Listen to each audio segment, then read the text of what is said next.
Amen. Praise the Lord. Minsan pa po palakpakan natin ng Panginoon. Come on, papuri na para kay Jesus sa araw na ito.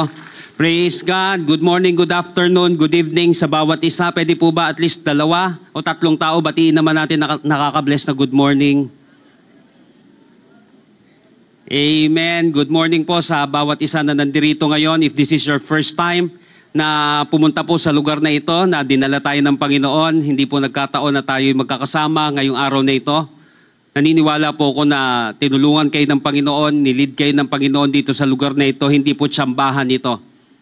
Naniniwala po ako that everything happens for a reason. May dahilan ng Panginoon kung bakit ka nandito, and I hope masalo po natin yon at higit sa lahat mapagpala po tayo ngayong araw na ito. At sa bawat isa na nandirito ngayon, nawa hindi lang po ito isang tradisyon na ginagawa natin na pag-attend linggo-linggo, kundi ito po ay isang epekto ng ating relasyon sa ating Panginoon. So salamat po sa commitment ng bawat isa at naniniwala ko na ang commitment natin sa ating Panginoon, ang Panginoon po, the eyes of the Lord range throughout the earth. Sabi sa 1 Chronicles, at nakatingin ang Panginoon sa mga taong committed. Sinabi ng ganon, to strengthen those who are committed to Him. Pinapalakas ng Panginoon, akala ng mga tao kapag ikaw ay walang ginagawa sa paglilingkod kay Lord, tama lang yung paglilingkod mo kay Lord, kala mo mas lumalakas ka dahil hindi na uubos yung pagod mo eh. Ang nakakalimutan nila, mas pinapalakas ng Panginoon, unang-una spiritually, yung mga taong committed sa Kanya. Kaya yung mga taong hindi committed, sila ay madalas na bumagsak. The eyes of the Lord range throughout the earth to strengthen those whose heart are fully committed to Him. Kasi niloloko ng mundo, ng demonyo ang mga tao na tama ka lang kay Lord, minsan ka lang magsimba, mas malakas ka kasi hindi ka pagod. Hindi, yun nga mabilis mag-backslide eh. Yun nga mabilis puruhan ng kaaway eh. Kasi may pabor ang Panginoon sa mga taong committed sa Kanya. Ang ibig sabihin ng commitment, for better, for worse, in sickness and in health, for richer, for poorer. From now on forward till death do us part. That's commitment kahit pagod. Kahit pagod po tayo. Hindi naman po ako galing ng pagod po, pero galing po ako kanina ng Cebu. At nakailan delay po kami, 5 na kami dumating kanina. May dinedicate po tayong mga business doon sa Aboiti saka sa Tugo po. Kanina at dinalaw na rin natin yung ating mga pastors, yung mga leaders natin doon sa Amazing Hope Cebu. At ayun nga, alam ko na yung repercussion nito. Sabi ko parang naka-delayed ng yung flight po namin na delayed ng ilang beses kanina. Muntikan ko nang ipasa sa sa cameraman natin yung preaching eh. Kaya lang, buti na lang na maganda pa naman ang tulog, maganda pa ng bahagya ang pahinga. So praise the Lord. At naniniwala po ako na may magandang inihain sa atin ng Panginoon ngayong araw na ito. So last and final installment po na tayo ng ating brand new series ngayon. At naniniwala po ko na kung saan patuloy po tayong kinakausap ng Panginoon, worth remembering. Alam niyo po, next week, dalangin ko na nawa ihanda ng Panginoon ang ating puso sa panibagong series na ito. But let's end this series with a bang. Alam niyo po, ang buhay natin ay isang masalimuot na tela, kumbaga. Hindi siya basta-basta nabuo yung damit mong yan, kundi yan ay pinagsama-samang mga sinulid. Hindi yan basta-basta isang, kumbaga sa buhay, hindi yan nabuo dahil sa isang pangyayari lamang o isang karanasan lamang. Kundi iyan po ay combination ng iba't ibang mga sinulid ng ating buhay. Parang sa buhay ng isang tao, hindi tayo basta naging ganito nang wala lang. May mga taong nakasalamuha tayo, may mga taong nagkaroon ng impact sa ating buhay, whether positive or negative. Hindi mo ginagawa ang isang bagay, hindi ka nagdidesisyon, hindi ka sumusuko, hindi ka nagsusurrender, or alam mo yan, ang basta lamang, o hindi ka nagiging matatag ng basta lamang. Malaki ang epekto ng mga tao sa paligid natin, kaya po natin pinag-usapan ito. Di ba sinabi po natin na yung mga inaalala nating mga tao, wala na yung past dyan eh, wala naman ng epekto sa past yan eh. Kasi tapos na ang past. Past is history. Present is an opportunity. Or present is still a mystery. But our present is an opportunity. Kaya nga, gagamitin ba natin yung past na yan para makaapekto sa atin ng malaki, batakin tayo, pabalik, o kaya hindi tayo makapunta sa future natin, o gagamitin natin yung past na yan, yung mga alaala natin sa ibang tao, nararanasan natin ngayon, para nang sa gayon maitulak tayo sa ating hinaharap. Ulitin ko po, napakalaking factor ng mga tao sa paligid natin, ng mga inaalala natin, ng mga taong hindi natin ina-appreciate, naka-appreciate, at mga taong ina-appreciate natin na hindi naman dapat appreciate. Always remember that your success is always connected to people. Walang taong nagtagumpay nang wala naka-apekto sa kanyang buhay. Si Lord ay laging may ginagamit. Pwede naman si Lord bumaba dito sa lupa at siya lang mag-isa ang kumilos. But hindi niya po ginawa na example yon. Hindi siya naging ganon. Gumamit pa rin siya ng mga apostol, gumamit pa rin siya ng mga tao. Your success is always connected to people. Kaya nga napaka-importante ng mga tao na kung saan baka hindi natin na-appreciate, na kung saan dapat natin ma-appreciate. Whether sa ating alaala o sa ating ginagawa. Ulitin ko po, ang buhay natin parang damit ito. Ito po ay pinagsama-samang mga tela. Kung ito po ay pangit, baka pangit yung mga napagsama-sama natin. Or maybe may mga pangit na nangyari sa ating buhay. It can be a lesson or a prison. Paano natin piniperceive? Paano natin pinagbubulay-bulayan? Paano natin, alam niyo po yon, iniingatan? O paano natin ginagawang paaralan yung mga pangyayaring ito sa ating buhay? Na yung mga taong dadaan lang sa buhay natin na parang anino. Parang walang iiwanang bakas sa buhay natin. Ngunit mayroon ding mga nag-iiwan ng malalim na tatak sa ating kalooban. May mga taong nag-iiwan ng ink sa ating buhay. May mga taong nagkakaroon ng impact sa ating buhay. Malalim na tatak sa ating kalooban. Nagiging permanenteng bahagi ng ating alaala. At ito yung mga taong ito, ang tawag sa kanila ay unforgettables. Sila yung mga taong hindi mo makakalimutan na kung saan magiging part ng buhay mo, whether good or bad. Nangyari na po ba yan na may naaalala kang isang tao, hindi ka makatulog, hindi ka makakilos? Whether in love ka o kaya napipikon ka sa kanya? Or maybe isang karanasan nung ikaw ay bata pa, nung nakaraang linggo o nakaraang taon ng iyong buhay, pero negative yung impact niya sa iyong buhay na kung saan yun ang nag-a-arise sa iyong alaala at naaapektuhan yung pagtatrabaho mo at pamumuhay mo. Ito po yung dahilan kung bakit natin ito pinag-uusapan. Your success or your failure is always connected to people. Kaya napaka-importante nitong mga unforgettables na ito. Ito po yung pag-uusapan natin ngayon. Naniniwala ko hindi nagkataon na ito yung last na pag-uusapan natin dito sa series na ito. Hindi nagkataon na nandito ka sa lugar na ito. Ito ay tinaon ng Panginoon kasi may magandang plano siya sa ating buhay. Nais niya tayong pagpalain at tayo maging pagpapala. I want you to open your Bible with me in 2 Timothy chapter 4, verses 9 hanggang 18. 2 Timothy chapter 4, verses 9 hanggang 18. Timothy, please come as soon as you can. Demas has deserted me because he loves the things of this life and has gone from Thessalonica. Crescens has gone to Galatia, and Titus has gone to Dalmatia. 11. Only Luke is with me. Bring Mark with you when you come, for he will be helpful to me in my ministry. Verse 12. I sent Tychicus to Ephesus. When you come, be sure to bring the coat I left with Carpus at Troas. Also bring my books, and especially my papers. Talaga mahilig magbasa ng libro ito. Kaya si Apostle Paul, siya may pinakamaraming libro na naisulat sa Bible. Especially dito sa New Testament. Kaya din siya ginamit ng Panginoon dito sa kanyang gift, sa kanyang work ethics na ito. Kaya siya marami. Hindi basta nangyari lang yun, hindi basta magic lang yun.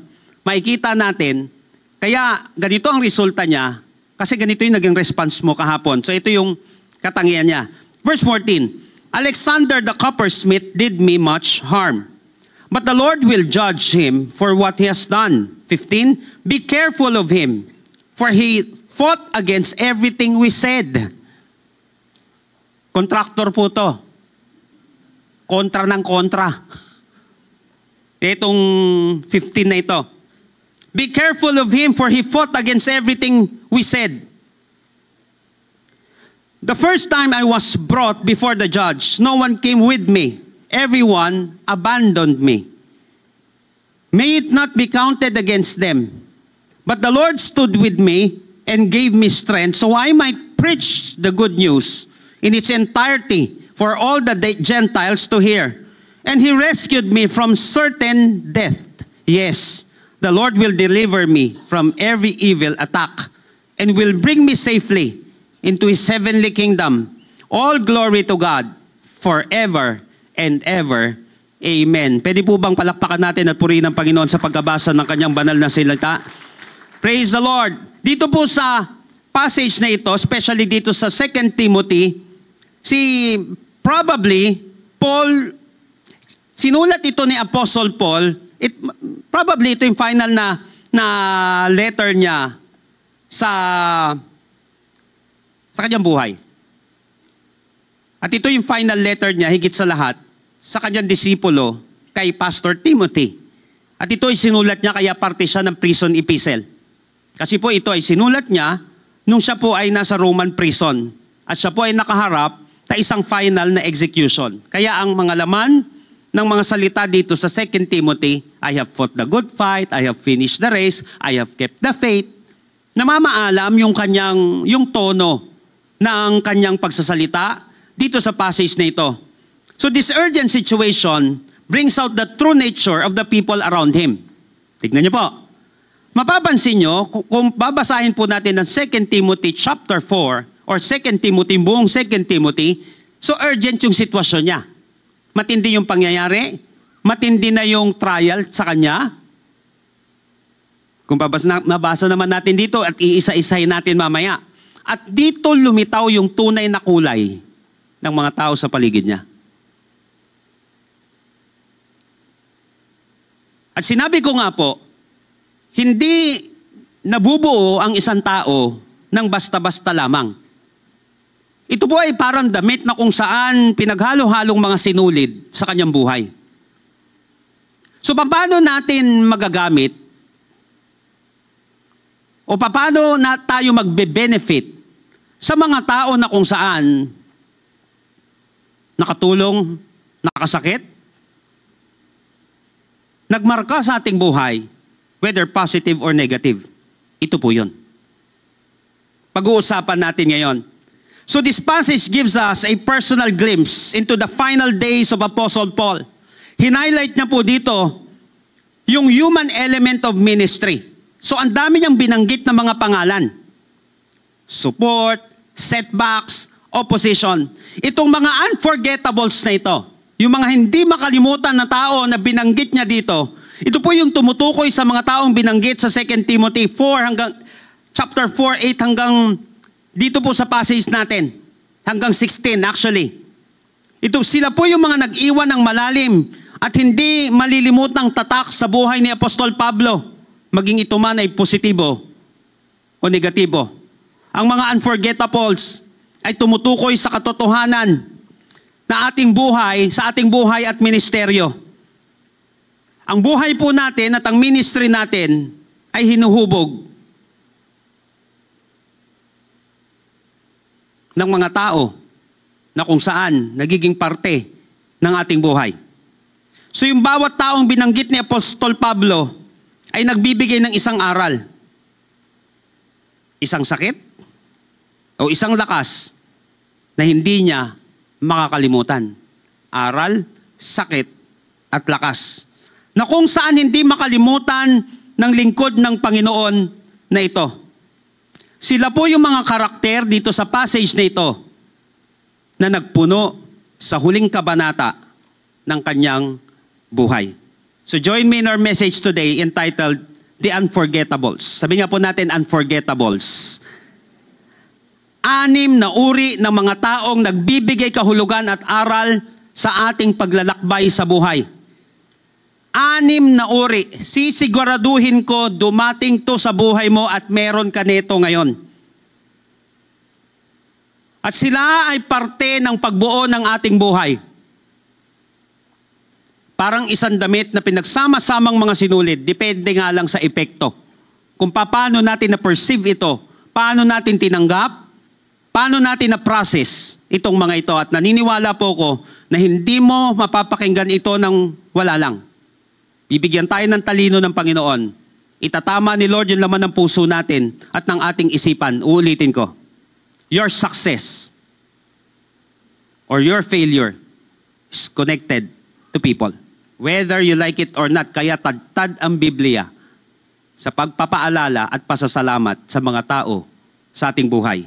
Lahat po ng ready na matuto at mapagpala, mabago ngayong araw na ito, magsabi nga po ng malakas na amen. 6 na uri ng mga taong nagbibigay kahulugan at aral sa ating paglalakbay sa buhay at maging sa ating pananampalataya. Number 1, makikita po natin ito in verses 9 and 11. Mapapansin natin sa unang statement niya dito sa passage natin ngayon, Timothy, please come as soon as you can. Wala si Timothy, yung kanyang isa sa mga son in faith niya nung panahon na ito. At nangiusap siya sa kanya, please come as soon as you can. Verse 11, nakalagay dito, yung 9, 10, mapapansin natin, may mga nawala dito. At sinabi niya sa verse 11, only Luke is with me. Bring Mark with you.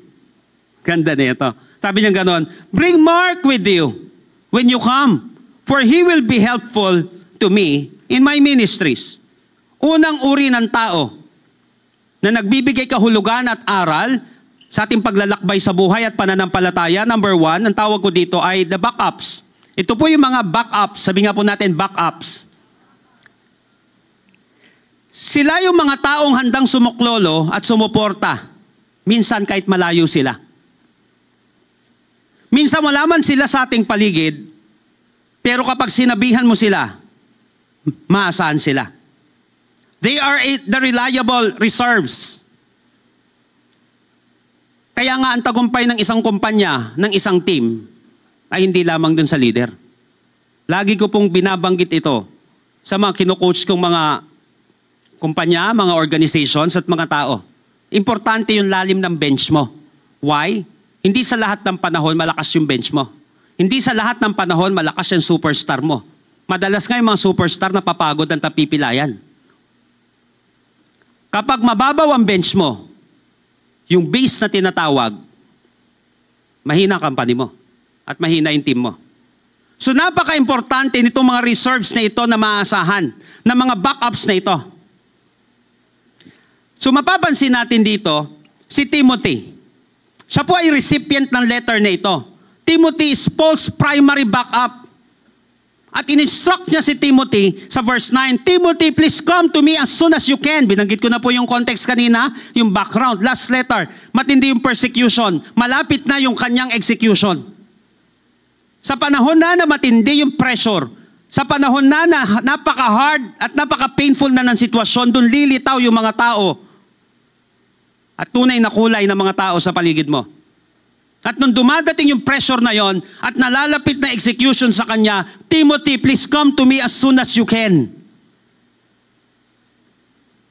Si Timothy po kasi yung primary na backup nito ni Apostol Pablo.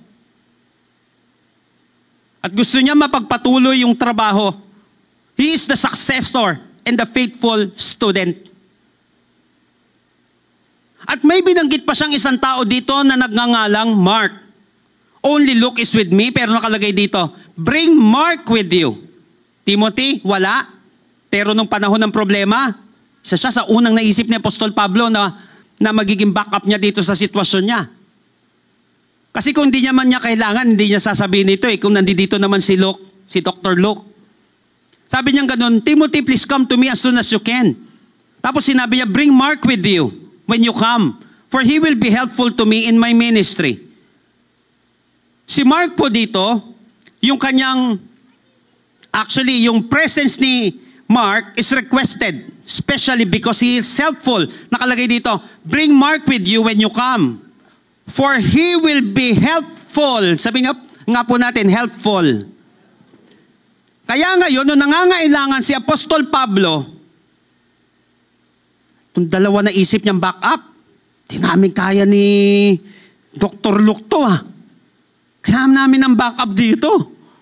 Hirapan na ako. Timothy, please come to me as soon as you can. Napansin niyo po may sense of urgency. Sino pa? Bring Mark with you when you come. For he will be helpful to me in my ministry. So ni-request niya, hindi lamang si Timothy, kundi presence ni Mark. Kasi helpful sa kanya si Mark. And this is significant. Why? Kung babasahin po natin, yung mga nandito po nung Pastors and Leaders Convention natin dun sa Tagaytay, tinuro ko na to. Si Mark po mga kapatid, ito yung tao, yung medyo bata-bata pa, nakatuwang nila sa ministry na iniwan siya. Kaalit si Apostle Paul doon. Mangiiwan din to dati. Iniwan silang dalawa ni Paul at ni Barnabas. But now, nagbago. He is seen as a crucial partner in ministry. So mapapansin natin dito kay Mark, hinighlight dito yung redemption and second chances. Kako po natin yon. So yung mga backup na ito, number one, sila ay reliable, katulad ni Timothy. Nung kinakailangan ng tulong, di na nila kaya. Siyempre mag-iisip ka, sino yung reliable? Yung subok na, naisip niya agad. Sila yung mga backup natin sa buhay, napaka-reliable. May ganyan ka ba? Na pwedeng wala ngayon, o medyo malayo-layo, di mo kasama sa bahay, pero pag tinawagan mo, napaka-reliable na backup. Sila yung number one. Or yung pangalawa, yung mga taong nagkamali sa'yo dati, makinig ka maigi dito. Nagkamali sa'yo dati, pero na-redeem nila ang kanilang sarili. So hindi lahat ng mga taong nagkamali sa iyo habang buhay, mali na sa buhay mo. May mga taong nakasakit sa iyo at kinainisan mo na na-redeem nila yung kanilang sarili. Maybe because of immaturity o kinain lang din sila ng mundo pero na-redeem nila ang kanilang sarili, they deserve second chance. At minsan may mga taong ganito na hindi maaasahan dati pero maaasahan na ngayon. Reliable. Or maybe, yung mga taong ni-redeem nila ang kanilang sarili. So a true minister, and all of us here, need reliable people. And sometimes those who are, yung mga taong mga mature, o yung mga taong na-restore sa ministry. Sila yung mga taong makakasama mo at pwede maging backup mo sa buhay. Why? Yung mga na-restore, natuto yan Yung mga nagpaparestore, natuto yan. Makapagkakamali nila at pinatunayan nila. Nakita ni Apostle Paul na maaasahan na itong Mark na ito na nang iwan sa amin dati. Hindi niya naman kukuhain yan sa panahon ng crucial. Last 2 minutes ka, magpapasok ka ng bangko o kaya ng reserve mo na hindi maaasahan. Hindi pwede yun. Kaya lang minsan, ito makinig kayo, yung mga hindi kilala ng kalaban, na maaasahan mo pala, yung magic bunot mo sa team, yung patumalo sa'yo. Kala mo yung star player yung titira, Yung pala, patitirahin yung reliable mo na tao kasi hindi mo babantayan. Yun pa nakatalo sa kalaban. Kailangan mo sa buhay yan. Spatan mo yung mga taong ganito. Reliable, yung mga taong maaasahan mo talaga. O yung mga taong na-redeem nila ang kanilang sarili. Give them second chance. Hindi porket sumablay dati. Hindi porket naging matigas ang ulo dati, matigas pa rin ang ulo ngayon. Na baka sila yung gamitin ng Panginoon sa panahon na crucial yung sitwasyon mo sa buhay. Pangalawa, verse 10. Demas has deserted me because he loves the things of this life and has gone to Thessalonica. Crescens has gone to Galatia and Titus has gone to Dalmatia. Kasi napaka-importante po ng bawat statement dito kasi baka magka-rumble-rumble siya. Kaya inisa-isa ko na lang. Kaya kung babasahin natin ito siguro, kahit sa mga ibang commentaries, medyo hindi mahuhuli ito. Kasi parang pare-parehas lang siya. Pero hindi po Meron dito, sinasabi ko nga, mga backup ito. Una. Pangalawa, are the backsliders. Sabi nga po natin, backsliders. Pangalawang uri ng mga taong nagbibigay ng kahulugan. It may be aral sa ating buhay. May darating kasi sa buhay mo, is either blessing or lesson. Pangalawa, ito yung mga backsliders. First and foremost, ito si Demas. Yung mga backsliders po, sila mga taong umalis sa laban dahil sa pag-ibig sa sanlibutan. Mga taong umalis sa laban dahil sa pag-ibig sa sanlibutan.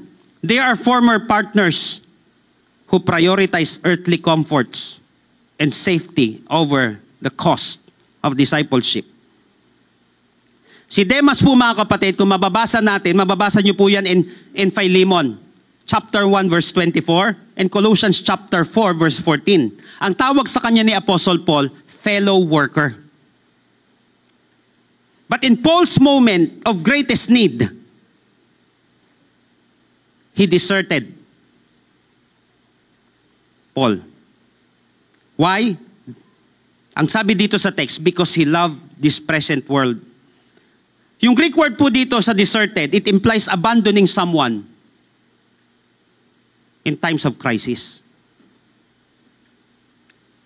Dito po sa Greek, kung babasahin po natin ito, yung tema o yung tono nito, yung word na deserted dito, ibig sabihin, inabandon yung isang tao sa panahon ng crisis. They are the backsliders. Unang katangian nito mga backsliders, they love the world. Kaya alam mo na ang susunod sa mga taong mahal na mahal ang mundo. Napaka-weak. Madaling mang-iwan yan. Kaya sa mga single dito, una mong titignan, hindi sa mahal ka, dapat mahal si Lord. Si Lord nga, kaya niyang dugasin sa ministry, iwan ikaw pa. Pero pag nakita mo, mahal niya si Lord, magkamali man niya, maniwala ka, re-rebuke ni Lord yan. Totoong mahal mo ko, makikinig ka, mali ginagawa mo. Nakuha mo, may taga-correct siya, may pinakatakutan siya, may fear of the Lord siya. Napaka-importante nitong bagay na ito. Kaya nagbabackslide ang isang tao, walang pagbabackslide na biglaan lamang. Hindi one-time event ang backsliding. Ang backsliding, hindi nangyayari yan in a day. Ito ay daily. Na kung saan, pagko-compromise sa mundo. Ano nangyari? Minsan di mo naman mahal ang isang bagay eh. Kaya lang lagi mo kasama, nai-inlove ka na.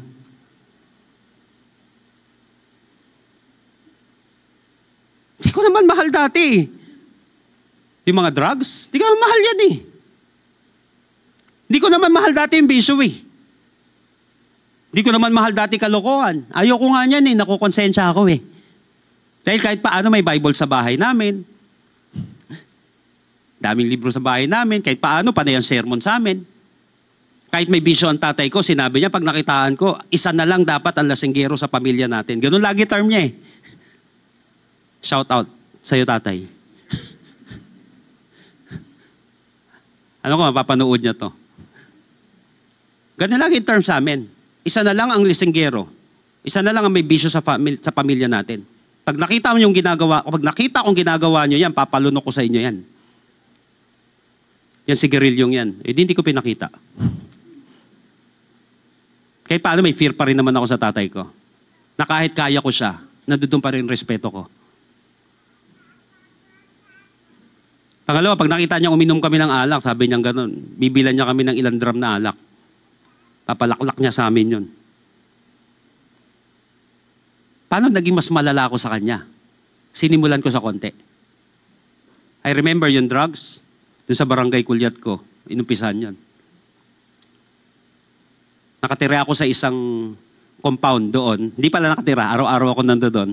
Dahil nandoon yung mga members namin dati sa fraternity namin. Kailangan kong i-recruit yung mga grupong yon. At nandoon yung best friend ko, yung mga kaibigan ko. Maloko na ako pero try mo, tikman to. Ganun-ganun ka muna eh. Mamaya dyan, araw-araw ko nang ginagawa. Yung dating ayaw ko, mahal ko na ngayon. Kasi lagi mo kasama. Kasi lagi mo ginagawa. Ganyan ang pagmamahal sa mundo. Hindi yan nagsisimula sa una. Halimbawa, may nakikita kayo sa isang tao na hindi na maganda. Hindi tama na lululok-lulok ka lang. Kung alam mong ikakapahamak ng kaibigan mo, please, warningan mo siya gracefully. Huwag yun laging sa kakasumasabog pag puno ka na. Kung pwede sana, kasi mahirap. Kaya nga, it takes character para mag-correct ng tama sa isang tao. Habang tama pa puso mo, gawin mo na. Kaysa mali na yung puso mo, doon ka nagbuga ng laba sa isang tao. Kaya lang ang gumagawa lamang yan ay yung taong may malalim na karakter. Hindi po madali yan, pero kinasasanayan din yan. Napansin niyo po sa isang pamilya, sa isang relasyon, sa kayang bubuga pag puno na yan. Sana doon mapagmahal pa yung puso mo. Sana yung may tamang concern kapag ginawa mo na siya, anak. Parang kanina, hindi ko naman sinasabing makamundo agad ah. Sabi ko, sino ba itong mga nakalagay? Hindi ko napapakita sa inyo. Grupo ng mga babae ito eh. Yung mga parang mga pop, mga K-pop na mga grupo. Ba't mayroon dito sa laptop ko? Sabi ko dito, tapos may mga screenshot ng mga kanta nila, mga yung pala sa anak ko. Sisermonan ko sana kanina eh, pero kinento ko na muna sa inyo. Asan ba yun? Wala dito. Hindi ko naman sinasabing masama. Kaya lang sabi ko, ang sasabihin ko, hindi ba nakita sa akin yan? Although, fan din ako, di ba, hindi ko nasasabihin kung sino-sino. Pero baka nakakahiya naman kay Lord, mas pinost mo yan, pero wala akong nakikitang post mo ng Word of God. Baka mas marami kang oras sa bagay na yan, wala kang oras kay Lord. Baka kainin ka ng mundo, anak. Hindi siya. Alam nyo na, yari. Sabi ko, sino ba to? Pero napagkwentuhan naman na namin yon. Hindi naman ako ganun ka-legalistic na tao. Kasi naiintindihan ko yung mga bagay na yan. Hindi naman tayo magko-compromise sa Bible. Ba't lahat tayo? Pati nga yung mga apostol dati, nanonood din naman sila sa mga games dati. May mga players, may mga athlete din naman na mapaborito yung mga yan. Pero, dapat, alam mo yung boundary mo. Na baka dumating ang panahon na maging Diyos-Diyosan na natin at mas mahal na natin yung mga bagay na yun kaysa kay Lord. Baka ginagastosan natin sila sa concert nila, hindi man lang tayo nakanood ng concert ng mga kapatid natin sa pananampalataya. Baka ang dami ng mukhang nakalagay dyan, picture sa cellphone mo. Pero yung mga word of God na sinishare natin, wala na. Tandaan natin, ang pagmamahal sa mundo ay hindi isang beses lamang. Araw-arawin natin yan at gawin natin lagi, mamaya mahal mo na. Ulitin ko, pwedeng hindi mo mahal sa una, pero pag lagi mong ginagawa, mamahalin mo na. Yan yung katangian ng mga backslider. Minahal na nila ang mundo. At nung minahal na nila ang mundo, mas angat na yung mundong yon kaysa kay Lord. Kasi mas tadtad ng picture eh. Mas tadtad ng statement ng mundo kaysa statement ni Lord. Kung nasan ka nakafocus, doon kay drive ng buhay mo. At darating ang panahon, pwede mag-backslide ang isang tao. At sabi dito, Demas has deserted me because he loves the things of this life. Mapapansin natin, una, minahal nila ang mundo. Pangalawa, iiwan nila. They will leave the work of God. They will love the world and they will leave the work of God. Namaya magtataka ka, bakit wala na sila? Kasi matagal niya nang namahal sa mundo. Kaya nag-backslide. If you want to be successful, number one, learn to recognize pattern.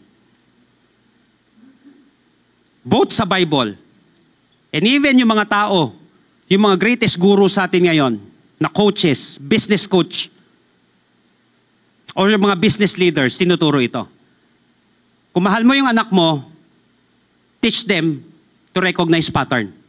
Ang matagumpay na tao may pattern yan. Ang mga failures may pattern yan. Kapag marunong tayong magbasa ng mga patterns na yon, paano siya nagtagumpay? Collect natin yon. Pattern. Di ba pag gumagawa tayo, nagsisipilyo ka, naliligo ka, may pattern ka na. Ang mundong ito ay kumikilos sa mga patterns. At kapag na-recognize natin yung mga positive na patterns na yan, pakikinabangan natin yan. Bakit? Hindi ka natatagal. Mas mabilis mong maaabot ang isang bagay kasi alam mo na yung pattern. May pattern yan eh. May pattern din ang hindi matagumpay na tao. Do not love the world or the pattern of this world. Sabi din ni Apostol Pablo, sundan mo yung mga pattern na binigay ko namin sa inyo. Sabi nga po natin, pattern. Ganon din ang pagbabackslide, may pattern din yan. Mas minamahal na yung mundo. Pangalawa, iiwan na nila yung gawain ng Panginoon. Ito yung mga backsliders. So the love for the things of the world is a constant threat that can pull even those close to ministry away from their commitment, especially when the cost becomes too high. Dahil mas mahal na nila mundo, kinain na sila ng mundo, madali nang bitawan ang gawain ng Panginoon.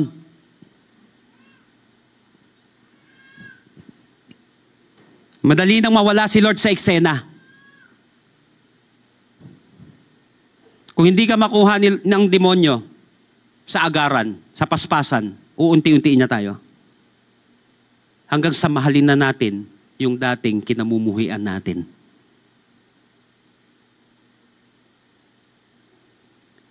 At itong mga taong ganito, unti-unti kang iiwan yan. Especially pag mahirap na yung sitwasyon na pinagdadaanan mo. Nung okay ang sitwasyon, nandoon, pero nung dumibigat na, mas pinili na ni Demas kung sino talaga yung mahal niya, mundo. At iniwan yung gawain ng Panginoon, iniwan si Apostle Paul. Ito yung mga backsliders nang iiwan sa kalagitnaan ng laban. Pangatlo, verses, napapansin natin dito sa passage na ito.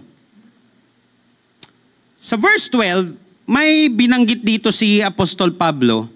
Sabi niya sa verse 12, I sent Tychicus to Ephesus. Tapos mapapansin din natin, dito sa verse 10 muna, may binanggit dito pansinin niyo po yung verse 10 muna. Demas has deserted me because he loves the things of this life and has gone to Thessalonica. Tignan niyo po maigi. Kapag hindi natin na-divide ng maayos to, maidadamay natin tong dalawang binanggit dito sa verse 10. Kasi iniwan ni Demas si Apostle Paul kasi mahal niya yung mundo. May statement dito, Crescens has gone to Galatia. Umalis din eh. Titus, nako, kapatid sa pananampalataya nito, disipulo din ito ni Apostle Paul. Kumbaga, kalinya ito ni Timothy. And Titus has gone to Dalmatia. At sinabi sa verse 12, I sent Tychicus to Ephesus. Pangatlong uri ng tao na makakasama natin na mag-iiwan o ng aral sa buhay natin at makakaapekto sa buhay natin. Una, ano po yung una natin? Number 1, ito yung mga backups. Number 2, sila po yung mga backsliders. Number 2, the busy. Sabi nga po natin, busy. Ito yung mga busy. Crescens has gone to Galatia. Titus has gone to Dalmatia. I sent Tychicus to Ephesus. Ibig sabihin, maaasahan itong mga taong ito. Pero busy sa kanilang ginagawa. These are the dependable co-workers of Apostle Paul. Dependable co-workers. Lumalaki yung ministry. But their current assignments keep them from being with Paul physically. They are committed to the work but not available for personal companionship at that moment. Nakuha po natin yon. Committed sila sa ministry but hindi sila available para kay Apostle Paul nung panahon na yon na may pinagdadaanan siya. Kasi busy rin sila sa ibang pinapagawa ni Lord. For example, si Crescens at si Titus, they have traveled to other regions, presumably to serve the churches there. Kasi lumalaki na, dumadami na yung church eh. So their departure is framed as a mission, not a desertion. Yung pag-alis nila dito, hindi katulad ni Demas. Umalis si Demas kasi mahal niya yung mundo. Itong mga ito, umalis sa tabi ni Apostle Paul for a mission. Kasi may mission pa. Lumalaki yung gawain ng Panginoon. So hindi siya desertion, hindi siya pag-iwan. Kundi pag-yes sa isang misyon. At may binanggit siya dito sa verse 12 naman, I sent Tychicus to Ephesus. So pwedeng isama niya kasama ni Luke na naiwan Pero itong Tychicus na ito, pinadala niya pa sa Ephesus. Baka kailangan din ng tao doon sa Ephesus, growing din yung gawain doon. Itong si Tychicus na ito na pinadala niya sa Ephesus, he is Paul's faithful messenger and representative, actively carrying out Paul's instructions. Therefore, may tinatawag tayong, listen to this, necessary separation. Meron po akong libro, basahin nyo rin to, maganda rin siya, Necessary Endings. Tinanggal nito yung bitterness ng buhay ko. Naintindihan ko yung kilos ng Panginoon na may tinatawag na necessary endings. May unnecessary endings May mga bagay na kung saan dapat mawala sa ating buhay para lalo kang lumago. Pero dito sa part na ito, necessary separation ito. Ministry, again, often means necessary separation. These people are faithful. But their obligation in other parts of the ministry, ang mas mabigat at mas inuna nila. While maiintindihan natin, understandable ito.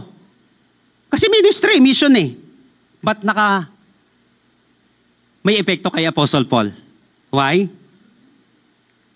Kung pwede lang sana, ako kaya lang, pag ginawa ko naman nun, napaka makasarili ko naman. Nangyari po siya sa akin. Madalas. Lumalaki gawain natin. Marami po akong mga faithful na mga disciples. Napansin niyo, wala na dito. May kanya-kanya silang hawak na mga simbahan. At minsan po, lalo na dumadami yung mga, minsan dumating ang panahon, ang dami kong gagawin na sa ministry natin. Ang dami kong gagawin na, ang daming invitations. Lalo na po dati, tumatanggap pa ako ng hapon, tad-tad yan. Ng linggo, ngayon po hindi na. Naiintindihan ko, dumating ang panahon, kailangan ko ng kasama, pero wala po ako makasama. Bakit? Busy na sila. Pero yung kabisihan nila, hindi katulad kay Demas. Mahal dahil sila ay nagiinuman, nagdudrugahan, naglalampungan doon sa iba't ibang lugar, hindi ganon. Busy din sa ministry. Ayaw ko silang bunutin. Kasi may ginagawa sila dito sa church natin So minsan naglulong ka man, na sana kasama ko itong mga to. Kaya lang iintindihin mo, magsasacrifice ka Pero sa totoo, mag-iiwan sa'yo ng mahirap, parang hirap pa. Para nalulungkot ka. Ba't ang gagawin mo na lang dito, malawak na unawa. Dapat kingdom mindset pa rin. Kasi may mga tao talaga na hindi mo makakasama, hindi dahil masama sila. Dahil may ginagawa din sila. Kaya hindi lahat na hindi mo makakasama, masamang tao. Huwag agad natin silang i-judge. Lawakan ng unawa. Ginagamit din sila ni Lord. Napaka-fruitful naman ang ginagawa nila. Nakuha po natin, kaya lang ang tawag sa kanila, busy. Sabi nga po natin, busy. May mga tao ba na sana napaka-reliable nila? Sana kasama ko. Kaya lang, busy din sa buhay. Hindi sila masamang tao. Maaasahan, pero hindi mo nga kasama. Anong gagawin natin? Maging bitter? Nakawa natin yun? Hindi pwede. Hindi tayo pwede maging ganun kasi may ginagawa din sila napaka-importante. Unawa. Sabi nga po natin, unawa. Napaka-importante nito. Basta hindi nakikipaglampungan sa mundo, busy nga lang. O, pang-apat. Mapapansin natin in verse 11, nakalagay dito, only Luke is with me. Sabi nga po natin, only. Yung dalawa, ura-urada sa mission. Maaasahan yun. Yung Tychicus naman, pwede sanang kasama din, reliable din, kaya alam, nangangailangan yung Ephesus. Baka nangangailangan ng worker, nangangailangan ng pastor. Siguro sabi ni Apostle Paul, napaka-selfish ko naman. Siguro pwedeng, alam mo, pwedeng request si Tychicus, so kaya siya yung pwede dun talaga dun sa ministry. Napaka-selfish ko naman. Kung hindi ko isisend dito. Kaya sa verse 12, I sent Tychicus to Ephesus. At sinabi niya sa verse 11 dito, only Luke is with me. Pang-apat na uri ng tao. The bodies. Sabi nga po natin, bodies. Ito yung magiging kabady-body mo. Sila yung uri ng mga tao hindi kayo iiwan. The unwavering companions to stay close, especially during adversity. Sila yung mga taong makakasama mo, especially sa panahon ng pangangailangan mo. Makakasama mo physically, ramdam mo talaga. Ulitin ko huwag maging bitter sa mga taong busy. Lalo na tama naman ang ginagawa. Don't be too selfish. Pero ang good news, may mga makakabady ka sa ministry. Si Luke po mga kapatid ay isang physician and gospel writer. Kaya nga may Book of Luke at siya rin po ang sumulat ng Acts. Kasi parehas yung sinulatan Theophilus. So he represents ultimate loyalty and self-sacrificing companionship. Pinili niya, he chose to face the danger of being associated with a condemned man. Biruin mo, condemned siya, guilty. Tapos sasamahan mo. Una, pwede kang madamay. Pangalawa, pwedeng tamaan din ang reputation mo. Hindi lahat ganon. Handang saluhin yung mga arrows na ipupukol sa'yo. Hindi lahat ganon, pero may ganon. Na nadamay dahil kasama ka. Na handang madamay. O maybe ikaw, handa kang madamay sa tama naman nasamahan mo yung tao, di baling maapektuhan ka. May mga ganyan pong tao na kung saan alam mo madadamay din yung reputation mo. Hindi naman lahat makakaintindi sa'yo. Kaya ako ipapanalangin kong maigi kung sino sasamahan ko. Pero pag pinasama, eto makinig po kayo maigi. Pero pag sinamahan ko itong taong ito na pinag-isipan ko na maigi, hindi naman masama sa pinag-pray ko maigi, chinek ko yung word of God. Kaya lang alam ko tatamaan din ako. Sasabihin ko sa kanya, huwag kang mag-alala. Nakakahiya po. Pati kayo nadadamay. Huwag kang mag-alala, pinag-isipan ko na yan. Hinanda ko na yung sarili ko na madamay, nakasama ka. Kasi, i-dispatcha kita sa buhay ko. Sabi ko, hindi kita sasamahan kapag alam ko, hindi ka worth it kasama. Pero the mere fact na pinili ko, pati yung mga bato sa'yo, pinili ko rin na tamaan ako nun. O saluhin ko man yung ibabato sa'yo. Nakuha po natin, kasama sa ministry yon. At pinili ni Luke, na samahan si Apostle Paul sa trial na ito na pinagdadaanan niya. May mga body-body tayo sa buhay. Ang tawag sa kanila, they are the present partners.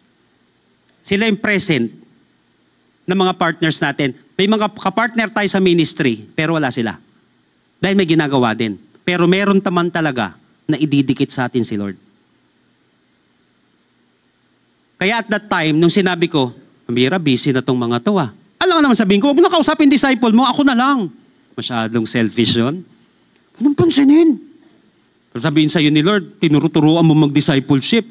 Nung nagdi-disciple, sabihin mo, gusto mo ikaw lang ang mundo niya. Ano na yun? Mali na yung puso nun.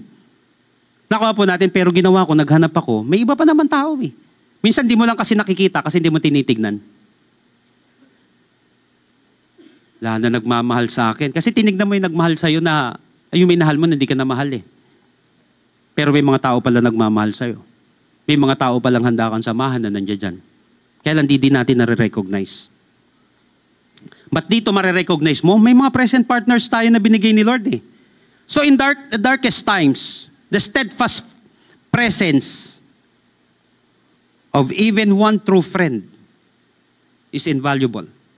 Sa panahon po, na mahirap yung pinagdadaanan natin kahit isang tao lang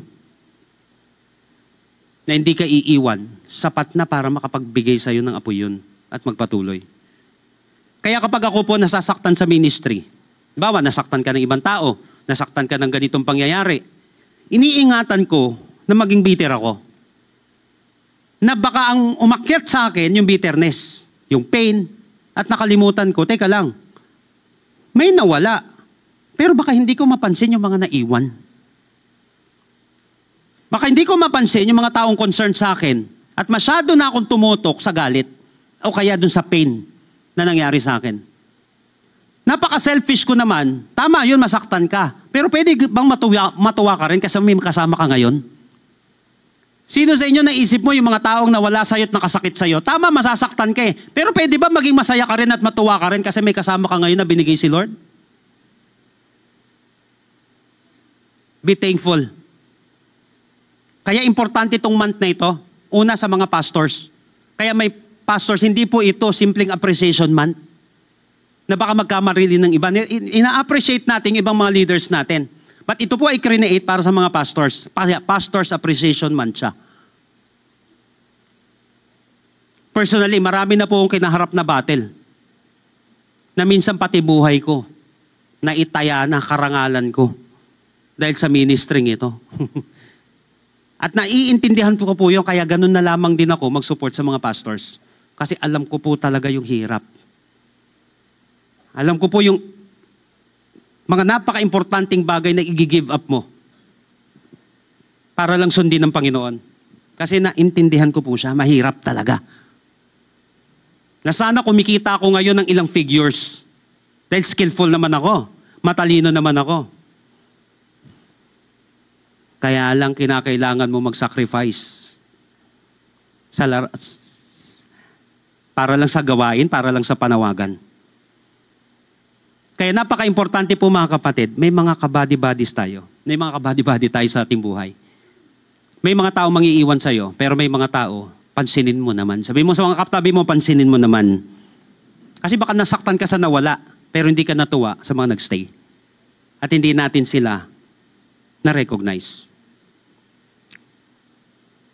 Kaya may mga taong ganyan. In good times and bad times, I'll be on your side forevermore. May ganon. In good times and in bad times. That's what friends are for. Pansinin mo yung mga taong ganon. Para hindi tayo napupuno ng bitterness sa buhay. Para hindi mo feeling lagi, wala na lang iwan sa akin. Ay, sabi ko, nakita nyo na po yung mga linyahan natin minsan. Wala na nagmamahal sa akin. Lahat ng tao, iniwan na ako, sinaktan ako. Mambira, may anak ka, may kaibigan ka, nandiyan dyan, nahabol-habol ka lagi. Yung ginawa sa atin ng iba, feeling natin, wala na talaga. Hindi meron eh. Only Luke is with me. Meron naman eh. Panglima. Alexander the coppersmith did me much harm. But the Lord will judge him for what he has done. The Lord will judge him for what he has done. Be careful of him, for he fought against everything we said. Number 5, ito yung mga bullies. Sabi nga po natin, bullies. Ito yung mga hilig mambuli, manakit. Sila yung mga walang ibang magawa kundi mag-oppose at manakit sa'yo. They are active antagonists who work to undermine the ministry and harm the minister. Alexander the coppersmith, sabi dito, this man did me a great deal of harm and strongly oppose our message.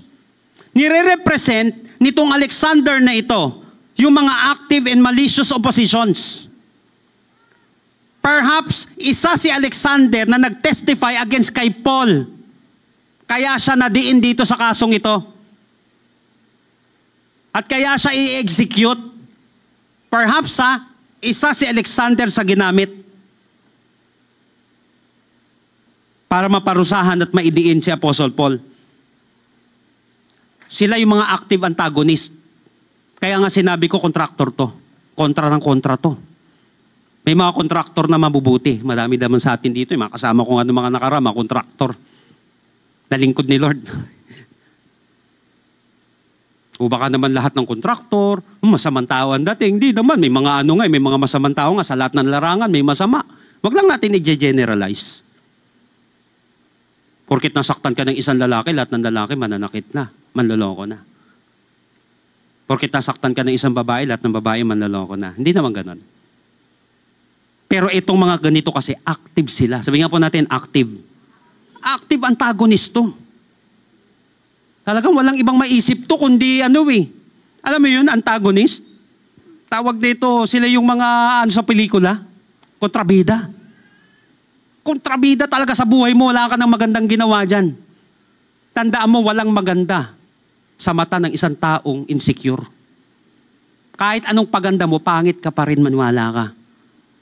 Kaya hindi lahat pinaniniwalaan mo. May paniniwalaan ka, pero merong hindi na. Inayos mo na ng inayos, wala pa rin. May ganun talaga, may kontrabida talaga sa isang pelikula. Ito yung mga bullies. At itong mga bullies na ito, tandaan natin, yung mga mahilig magbully, kala mo ganyan lang yan, nakakasakit ka. May mga taong masasaktan at mga taong makikitil ang buhay dahil akala natin wala lang yun. Alam ko recently, alam nyo yun. May mga taong hindi kinakaya. Dahil may mga taong nambubuli. Although pwede natin sisihin, but may part din naman siyempre tayo doon. May part yung mga tao sa buhay natin, pero may part din tayo. Kung paano natin ipiperceive yung mga taong ganito. Kaya napaka-importante rin ng kindness. Pero may mga tao, kahit ituro mo sa kanila, sadya talagang kontrabida. Nag-i-exist itong mga taong ito. At ang sabi dito, ito naman ang maganda. They will surely receive punishment, but the Lord will judge him for what he has done. May hustisya ang Diyos. Hindi natutulog ang Diyos. Itong mga bully na ito, parurusahan to ni Lord. Kaya lang sinabi ni Apostle Paul, although may judgment sila, sabi ni Apostle Paul, Timothy, be on guard. Mag-iingat ka rin. Sabi mo sa katabi mo, mag-iingat. Kasi baka kabubuli sa'yo, tumatanim sa isip mo at sa puso mo. Bumagsak na yung pagkatao mo dahil sa sinabi ng iba. Huwag mong paniniwalaan yung ibang tao. Ang paniwalaan mo yung creator mo. At hindi ko mga commentators mo lang. Kapag may nabanggit sa yung mga hindi maganda, ang paniwalaan mo yung nag-design sa iyo, yung creator mo, at hindi yung mga taong comment lang ng comment sa buhay mo. Balik lagi dun sa creator. Hindi ganito ang pagkasabi sa akin ni Lord. Hindi ganito ang pagkalikha sa akin ng Panginoon. Malaya siya dyan. Opinion niya yan. Commentator siya. But hindi pa conclusion yan. Because Jesus has the last words pagdating sa buhay ko. Kung meron man magsasabi ng tama at mali sa buhay ko, hindi ang mundo. Dapat si Lord. At always remember, you were fearfully and wonderfully made. Ikaw ay nilikha ng Diyos, kapatid, para sa Kanya. At ikaw ay nilikha ng Panginoon na napaka ganda at napakaayos. Sinira nga lang ng mundo, pero mahal ka ng Panginoon. For God so loved the world. Mahal ka ng Panginoon. Sabi mo nga sa katabi mo, mahal ka ni Lord. Kaya pag ikaw, tinamaan ka ng mga bully na to, alam mo na. Hindi salita nila, kundi salita ng Panginoon dapat nangunguna. Last but not the least, verse 16. The first time I was brought before the judge, no one came with me. Ito malupit dito. Tignan niyo po maigi. Everyone abandoned me. May it not be counted against them. Pang-anim, the broken. Sabi nga po natin, the broken. Grabe. Sila yung mga taong napanghinaan ng loob o natakot na samahan ka sa iyong laban. These are the people whose fear or weakness prevented them from standing with Paul publicly. Mga kasama niya ito eh. Kaya lang, nung may judgment na naibababa kay Apostle Paul, sila yung sinabi ko, di ba si Luke, handang saluhin yung mga arrows na ibabato kay Paul. Pero itong mga to, hindi. Everyone deserted me. It refers to those who should have stood with him during his final and legal defense before the Roman authorities, but were too afraid. Too afraid of persecution or association. Kaya ang response ni Paul, may it not be held against them. Napansin mo, hindi bitter eh. Nawawag silang parusahan ni Lord. Napaka-graceful pa rin ni Apostle Paul at naiintindihan niya yung human frailty under pressure. Yung mga broken na ito, they were fear-driven fellows.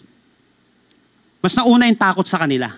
Kaya hindi lahat ng wala sa'yo, wala lang yung iba dun natakot. At pwede din mangyari sa atin yan. Matakot tayo. Kung ano yung sabihin ng madlang people, di ba, binash yun. 2 taong binabash eh. Isang maganda ginagawa at isang pangit ang ginagawa. Nakakita na po kayo, nagpipreach ng word of God ng tama, binabash ng mundo. Tapos minsan, dahil binabash siya ng mundo, parang ayaw natin maka-associate sa kanya kasi baka madamay din tayo. Teka lang, tama yung ginagawa niya. Are you willing to stand with this person? Kaya lang, may mga taong duwag. Fear-driven na tao. At hindi marunong manindigan. Sila yung mga broken.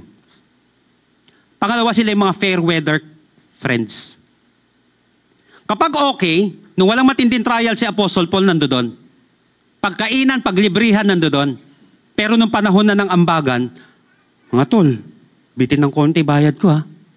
Pwede ba? Sumama ko dito. Maghuhugas tayo lahat dito. Ika lang, naiihi ako. Sabi siguro na itong anong to. Dali lang ha, may tumatawag sa akin. Mamaya dyan lang oras, wala na. At takot sa responsibilidad. Sila yung mga taong broken. Sabihin po natin, broken. Fear is a powerful force that can cause even the followers of Christ withdraw their support.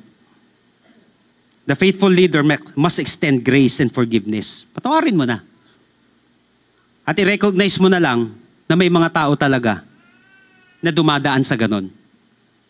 May mga tao talagang weak pa, fear-driven pa. Pag-pray mo na lang, di ba?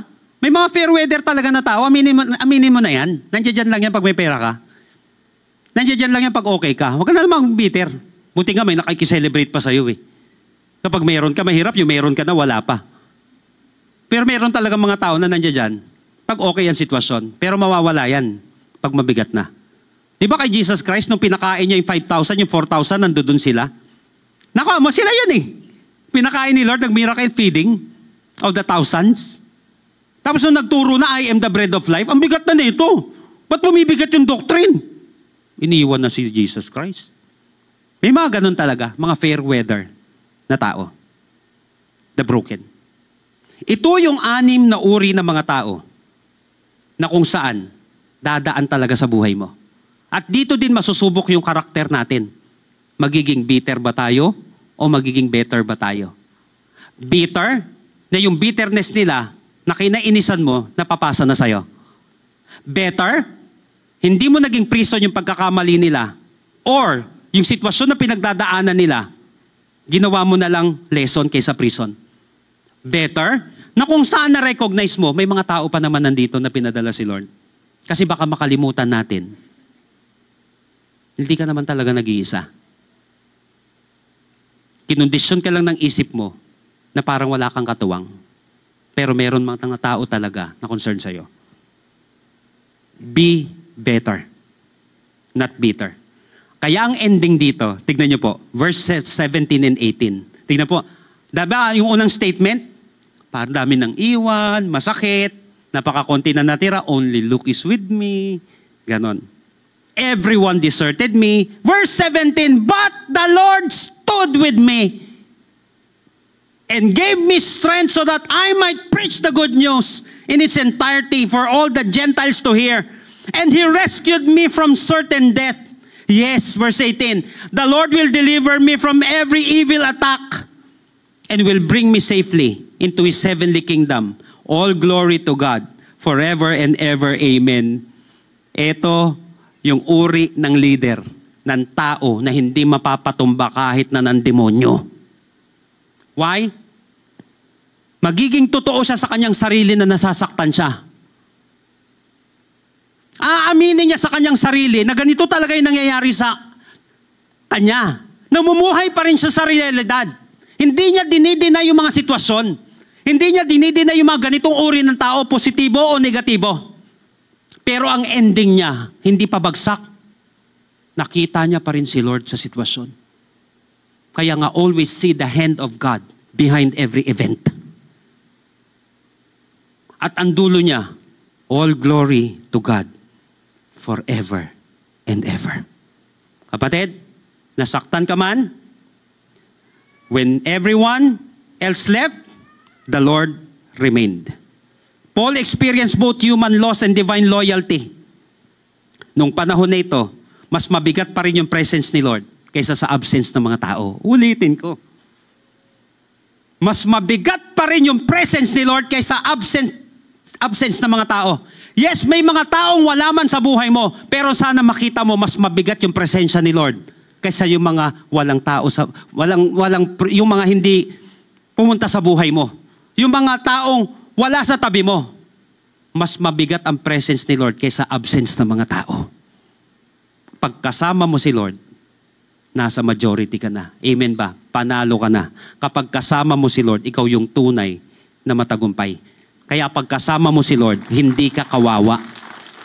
ikaw ay kahanga-hanga kasi nasa iyo na ang pinakamalakas. Amen po ba? Tayo po lahat ay tumayo sa presence ng ating Panginoon. Christians, friends, are you in a season of pain right now? Loneliness or loss? Sino sa atin ngayon, nasasaktan ka na ang cause nito, yung mga tao sa paligid mo?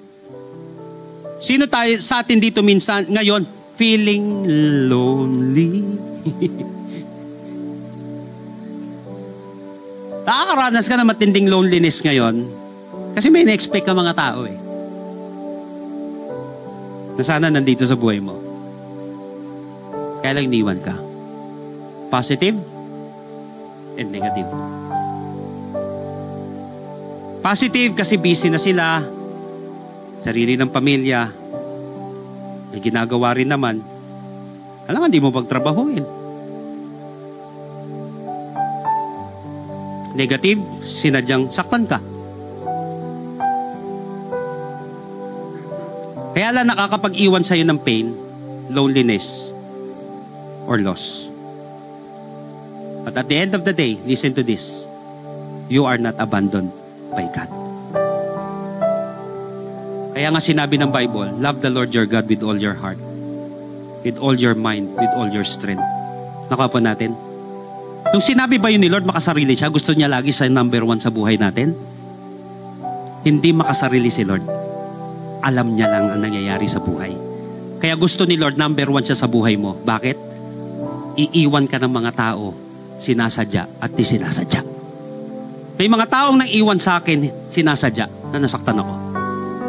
Pero may mga taong iniwan ako, hindi naman nila sinasadya. Nung mamatay ang lola ko, nasaktan ako eh. Sinadya niya bang iwan kami? Kaya gusto ni Lord number one siya sa buhay mo. Kasi iwan ka man ng mga tao, sinasadya at di sinasadya, si Lord hindi ka iiwan. Si Lord mananatili sa tabi mo. Si Lord mananatiling nandyan sa tabi mo at hindi ka pababayaan. Kaya sabi ni Lord, I will never leave you. I will never forsake you. Pag si Lord ang nandiyan dyan sa puso mo at sa buhay mo, malungkot ka man, masaktan ka man, lagi may kukunan ka ng lakas. So be grateful for those who stayed. Remember that loyalty is a gift. Salamatan mo yung mga nagstay sa buhay mo. But be gracious toward those who left. Tandaan natin that forgiveness is freedom. Tawarin mo na. And be grounded in God's faithfulness. Doon ka dapat nakatanim, nakatayo. Doon ka dapat grounded. May hindi man naging faithful o may naging busy man, but faithful si Lord. Mas mabigat pa rin yung presence ni Lord kaysa absence ng tao. Tandaan mo kapatid, pag si Lord ang number one, nandiyan dyan sa sentro ng buhay mo, kakayanin mo yung bawat hamon ng buhay. Kasi natural sa mundo, iiwan ka, sasaktan ka, sinasadya at di sinasadya. But the Lord will remain. I want you to close your eyes right now.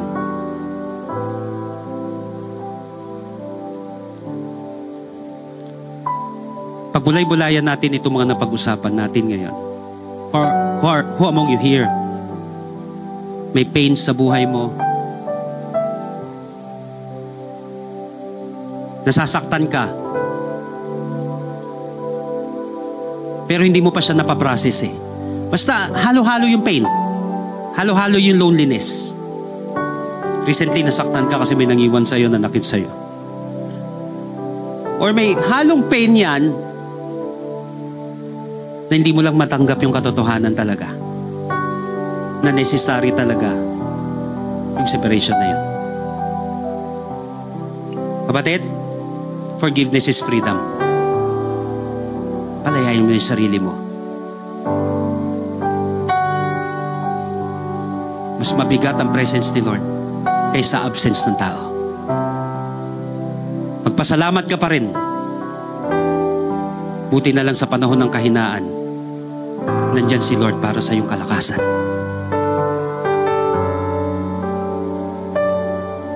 Mahal ka ni Jesus. Baka ito yung panahon na makita mo naman yung presence niya. Maramdaman mo naman yung presence niya.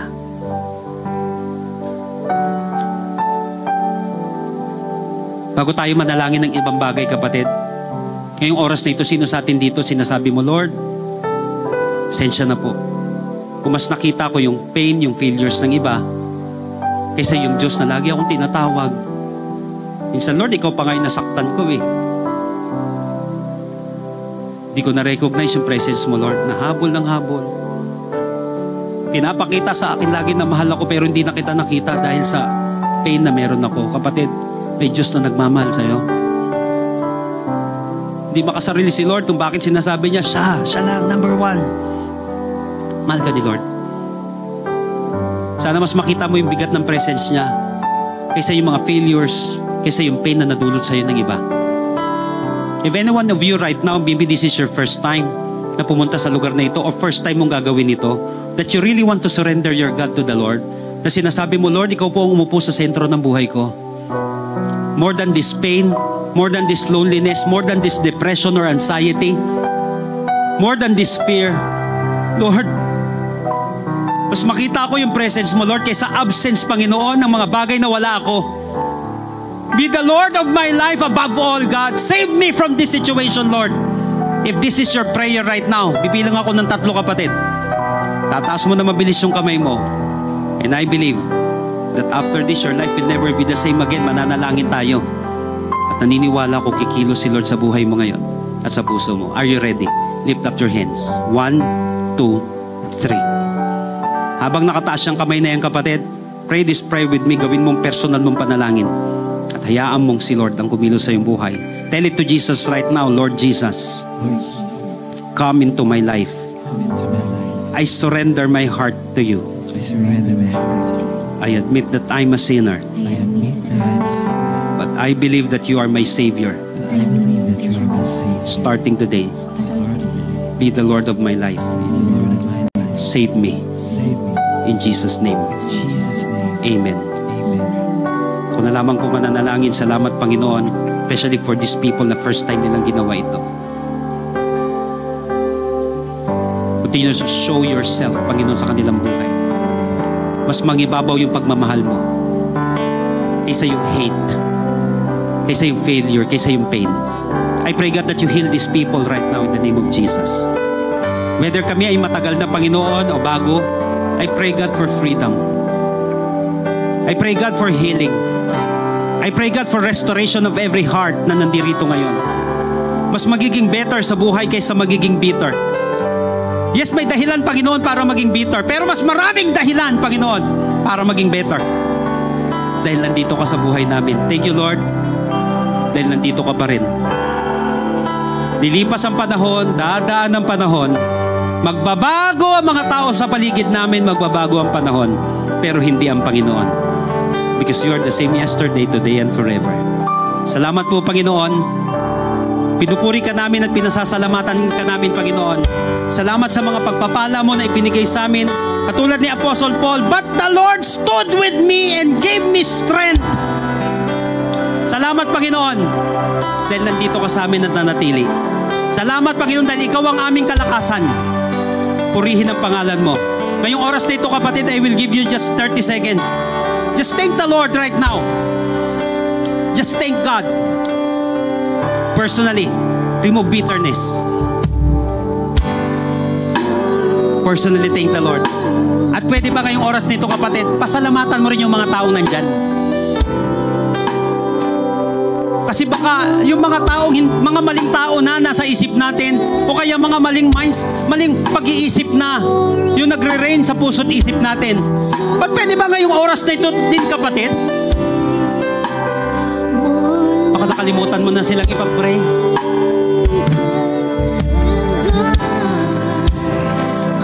Baka nasaktan ka kasi may jowa ka, naiwan ka. Pero di mo nakita may nanay at tatay ka na nandiyan dyan? May kapatid ka na nandiyan dyan eh. May brothers and sisters ka na nandiyan oh. Can you thank these people right now? Nasa tabi mo? Can you thank the people na wala man sa tabi mo pero maaasahan? Can you thank the people wala man, busy man sila, pero nagsusumikap pa rin? yung resulta nila magiging parte ng resulta mo rin balang araw. Ipatama natin ang ating mga puso sa Diyos. Ipanalangin mo itong mga taong ito. Panalangin mo sila.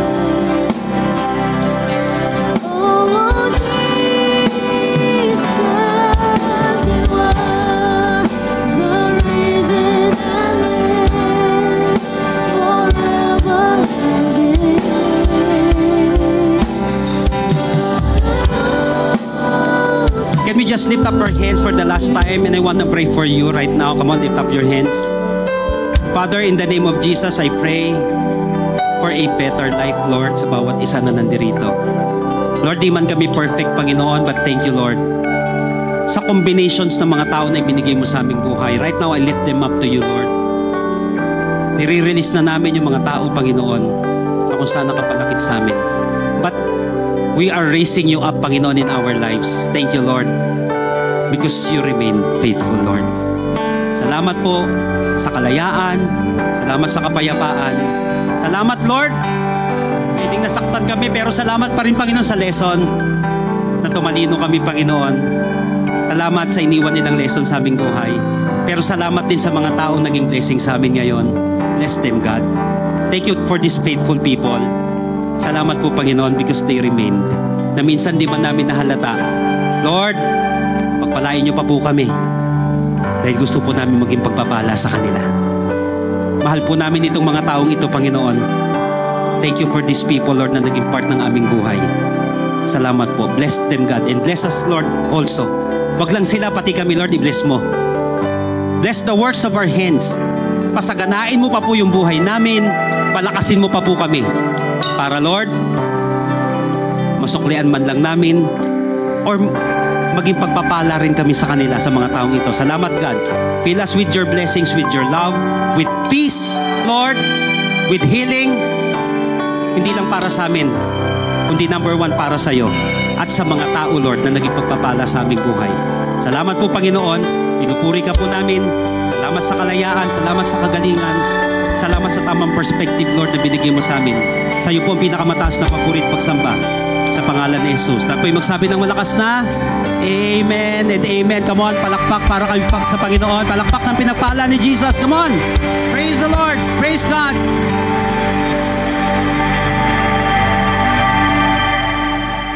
Amen. Sige po, once again, palakpakan po natin ang ating Panginoon sa oras po na ito, sa lahat ng mga pinagpala, pinagaling ng ating Panginoon. Amen. So right now, tayo naman po ay dadako sa pinaka-importanting parte din po ng service po na ito. Ito po yung ating pagbibigay sa ating Panginoon ng ating mga tithes and offering. And I know, mga kapatid, tayo po ay tinuruan ng ating Panginoon sa umagang ito. And a lot of us, tayo po ay may mga unforgettables, katulad po ng topic natin.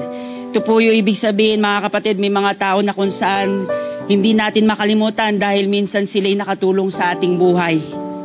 Minsan naging mabuti, pinakita yung habag nung panahong walang-wala ka, nung panahon na kung saan 0 days ka. Alam mo yun, tinulungan ka, pinagpala tayo at sinamahan ka sa journey mo. Pero ano nga ba pwede natin gawin sa mga taong ito, mga kapatid? Alam nyo po, since tayo po ay nasa Pastor's Appreciation po, mga kapatid, ito po yung pagkakataon para ibalik po natin yung, alam mo yung mga bagay na ginawa ng mga pastors and leaders po natin. Ito po yung bagay na kung saan ito pong month na ito, pagpapakita ng, alam mo yun, pag-appreciate mo sa taong nakatulong sa'yo, sa taong, alam mo yun, minsang naging dahilan kung bakit ka naging successful, kung bakit minsan nakalaya ka sa sitwasyon mo na kung saan natila baga, na alam mo yun, hindi mo alam paano, pero dahil may pastor ka, leader ka, yan ang naging dahilan kung bakit ka nakalaya. Alam niyo po, mga kapatid, kung may katabi ka pong mga pastors and leaders ngayon, pwede bang ngitian niyo po sila? Pakibati naman ng Happy Pastors Appreciation. Sige po, pakibati naman po sila. Pakitingnan naman din po sila. Ayan. Grabe po, no? Minsan sila po yung umiiyak sa ating Panginoon para tayo po ay magpatuloy sa ating Panginoon. But alam niyo po, mga kapatid, since tayo po ay nasa Pastor's Appreciation, when was the last time pinagpakitaan mo sila ng iyong kabutihan? When was the last time sinabi mo, Pastor, para sa pambils nyo po ito, pambayad nyo po ito, pambayad nyo po ng kuryente ito? When was the last time, mga kapatid, Alam mo yun, nilibre mo sila, pinakain mo sila, donate mo sila. Alam niyo po, sabi ng Bible in Proverbs 11 verse 25, sa Tagalog babasahin ko po, ang taong mapagbigay ay magtatagumpay sa buhay. At ang taong tumutulong ay tiyak na tutulungan. Sa English, babasahin ko rin po mga kapatid, a generous person will prosper. He who refreshes others will be refreshed. Now mga kapatid, at bilang pagtanaw sa ating mga pastors and leaders, may mga sobre po dyan sa gilid po ninyo o sa mga upuan po natin. Sige po, pwede po ninyong kuhain yan. Alam niyo po mga kapatid, sa likod po niyan may mga nakalagay po na tithes. Of course mga kapatid, ito po yung 10% ng ating mga kinita na kinakailangan nating ibalik kasi ito po ay utos ng ating Panginoon. At may nakalagay din po dyan mga kapatid na offering. Ito naman po mga kapatid, yung alam mo yon, yung kagustuhan mo na ibigay sa ating Panginoon. Ito yung love mo na kung saan ito yung gusto mong i-show sa ating Panginoon. Ito yung pagmamahal mo kay Lord. But meron din po dyan mga kapatid, nakasulat na love gift. Mga kapatid, ito po yung mga unforgettables natin. Ibig sabihin, ito po yung pagkakataon, yung taong minsan nakatulong sa'yo, pwede ba pagpalain mo naman? Pwede ba bigyan mo naman siya? Pwede ba abutan mo naman siya? Okay lang po ba sa oras po na ito, china-challenge ko po ang bawat isa, na ngayong araw na ito, taniman mo yung leader mo. Bigyan mo na kung saan magpapasaya sa kanya. Okay po ba yun mga kapatid? Amen. Right now, sabi po ng Bible, uulitin ko lang po, hindi ko po sinabi ito, pero sinabi po ng Bible ito, but he who refreshes others will be refreshed. Again, sino dito gusto mo maranasan ito? Sino dito gusto mong ikaw naman yung nakakaranas ng pagpapala ng Diyos? Yung overflowing blessing ng Panginoon. Alam niyo po mga kapatid, hindi mo mararanasan ng overflowing blessings na ito kasi ang gusto mo lang tumanggap ng tumanggap. Pero ang sabi ng Bible, i-refresh mo daw yung katabi mo, i-refresh mo daw yung pastor mo, and you will be refreshed. Now, ang sekreto po mga kapatid, ng pagpapala sa ating mga buhay, hindi sa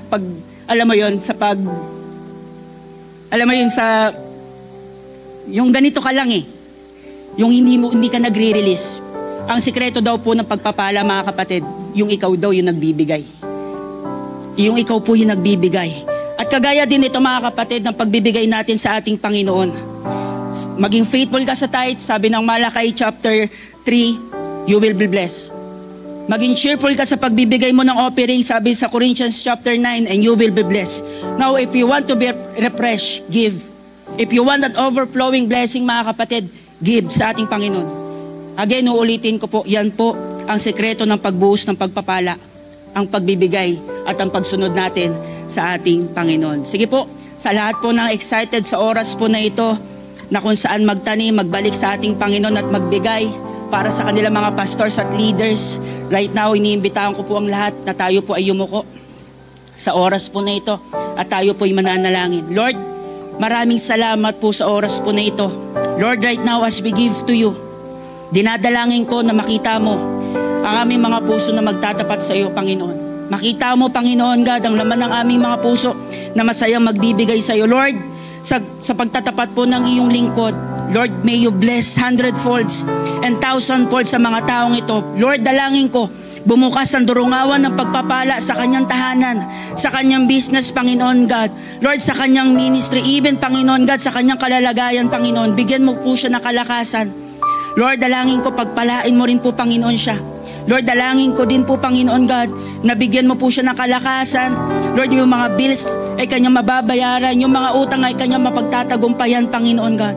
Lord, sa kanyang pagtatanim, marami itong magiging bunga. Even, Lord, kasama dito, Panginoon God, yung pang-tuition pinakanyang anak, pambayad ng lupa, ng bahay, ng sasakyan, Panginoon God. Lord, sa mga businessman and businesswoman, Panginoon God, expand mo kanyang businesses, Panginoon God. Lord, mas maraming clients ang kanyang mako-close ngayong week na ito, more sales and projects, Panginoon, this month. And Lord, sa mga nag-aaral, sila po ipagtatapusin mo, Panginoon God, with high honors and flying colors, Panginoon God, na mag-e-excel sa kanilang pag-aaral ulit, Panginoon God. Lord, sa mga magulang, dalangin ko rin po, patuloy mo sila pagpalain, bigyan ng kalakasan to sustain and to support their family, Panginoon God. I pray, God, sa mga magulang na ito, Panginoon God. I pray, God, for provision to fill their needs, Panginoon. Lord, maraming salamat po, Panginoon God. At mali, kayo po ang bahala sa mga anak mo na magtatapat sa iyo. Ito po ang aming panalangin sa pangalan ni Jesus.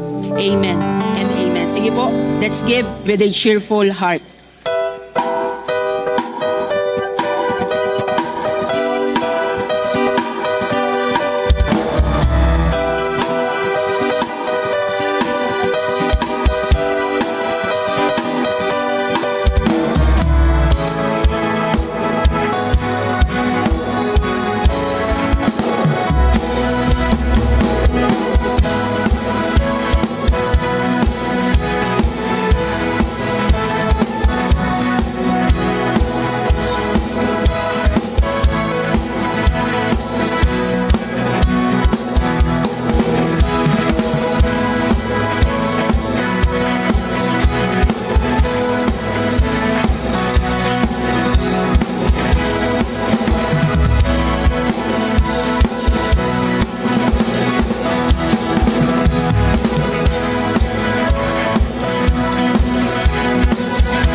Pastors, we wanted to take a moment to simply say thank you.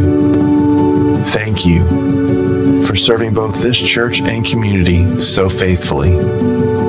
Thank you for being patient shepherds, even though some of us are a little stubborn. Thank you for being there in our various seasons of life. Thank you for loving us, for guiding us, for praying for us, for laughing with us, for crying with us. Thank you for being our pastors. You've loved us best by putting Christ first, and for that, we thank you.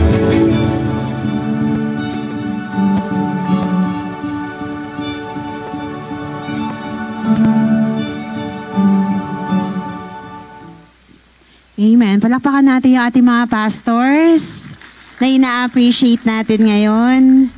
No, alam niyo po, hindi naman ito araw-araw or sabihin natin hindi naman to monthly kasi hindi naman lagi talagang ganun. Pero nailagay itong pangyayaring ito kasi iba yung trabaho ng mga pastors eh. Alam niyo po yun, yung iba yung sacrifice. Sabi ko nga, hindi ito basta trabaho eh. This is actually a sacred calling.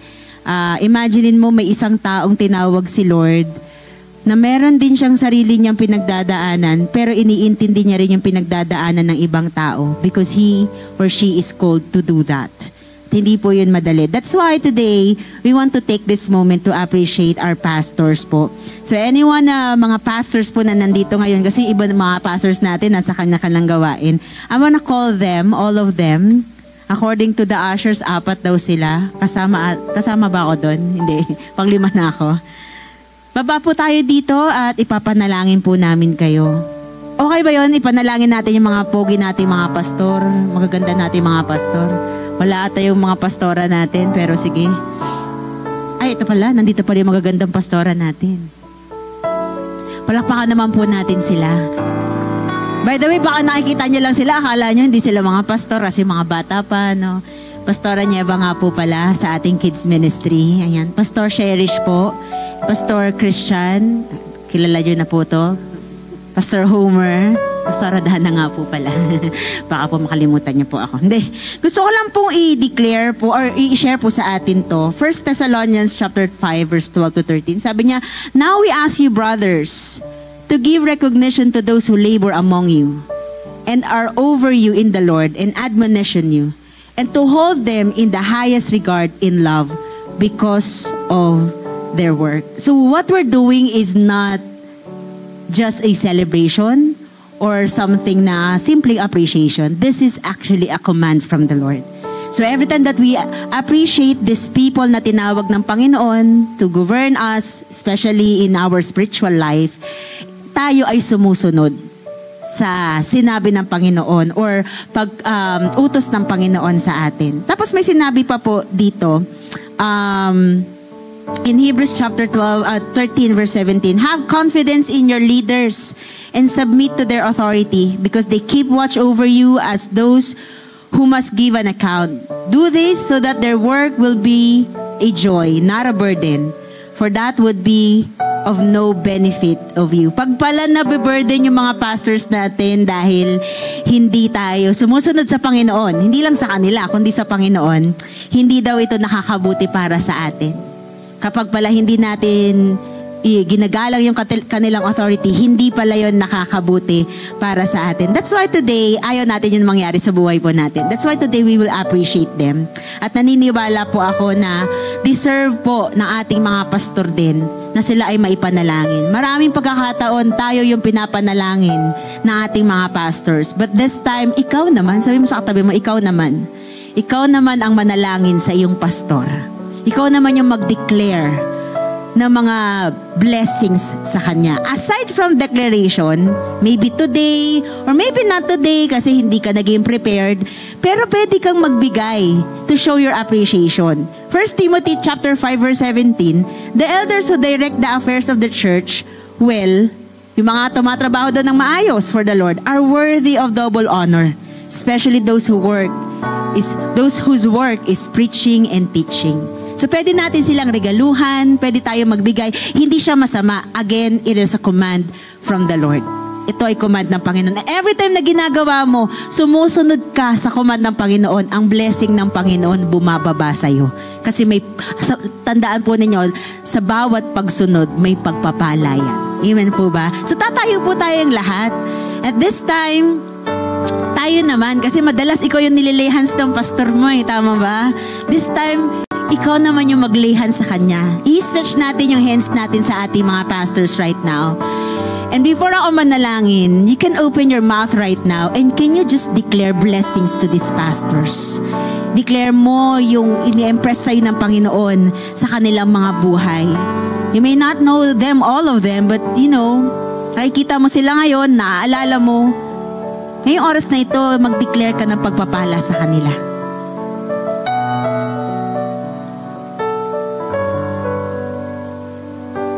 Panginoon, marami pong salamat. Hindi naman namin hiningi na magkaroon ng appreciation month sa aming mga pastor.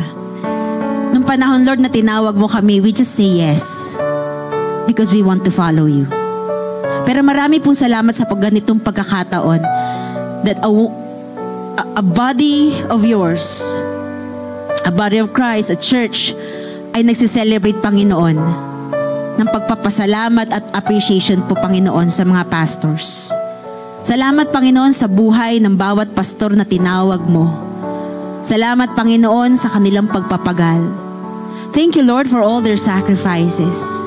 Marami sa amin dito, Panginoon, ilang beses kaming makulit, ilang beses kaming hindi sumunod. Pero Lord, pinahaba mo yung pasensya na aming mga pastor, Panginoon, para nang sa ganon mag-guide pa po kami. And we thank you, God, for giving us pastors. Lord, hindi namin sila kamag-anak. Maybe some of us or marami sa amin dito, hindi naman namin, Lord, kadugo. Pero Lord, nagbibigay atong mga pastor na ito ng matinding pagpapahalaga, ng matinding pagmamahal, na tila baga pagmamahal, Panginoon, ng isang kamag-anak or mahal sa buhay. Dahil, Panginoon, yun po ang inatas mo sa bawat isang pastor. To love your church, to govern your church, to shepherd your church, God. And Lord, I know, God, na ang bawat pastors na nandito, Lord, by all means, we will continue yung calling mo po, Panginoon, na binigay sa amin. Pero Lord, salamat din kasi may isang church na kung saan tinutulungan kaming matupad yung calling po namin.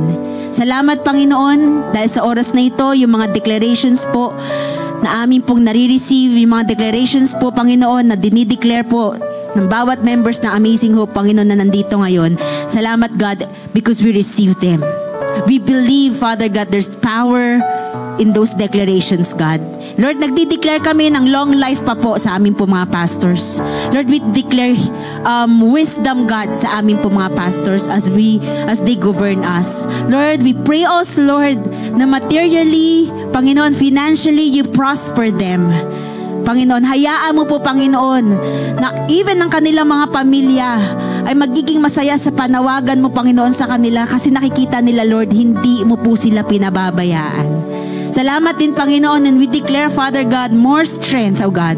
Di po madaling mag-preach, di po madaling gumawa ng preaching. Panginoon, di madaling tumayo sa harapan, hindi madaling kunin yung atensyon ng mga tao. That's why, Lord, today we pray for your strength, God. Lord, lukoban mo po, Panginoon, patuloy na iyong banal na espiritu ang iyong mga pastors, God. I pray for your anointing to flow continuously, God, to these pastors, Lord. Salamat po, O God. And salamat din, Lord, Panginoon, for this family of amazing hope, Lord, na continuously, Panginoon, nagmamahal po, Panginoon, sa bawat pastors, God. And right now, if you may, pwede mo continuously itaas na yung kamay mo. We will receive this benediction from the book of Numbers. And every time daw na nire-receive natin to, I want you to believe na ito'y mangyayari sa iyong buhay. Kasi tandaan mo, kapatid, again, there's power in declaration. Lord, ingatan mo po ang bawat isa sa aming pong paglabas. Alam ko po, pinagpala mo na kami para maging pagpapala. But Lord, alam ko po, hindi ka pa po tapos. That's why every word, every declaration, Lord, na marireceive namin ngayon, we believe, God, this will happen into our lives. Amazing people of God, may the Lord bless you and take care of you. I receive. May the Lord be kind and gracious to you. I receive. And may the Lord look on you with favor and give you peace. I receive. Father, we receive all these things in the mighty name of Jesus. And everybody will say aloud,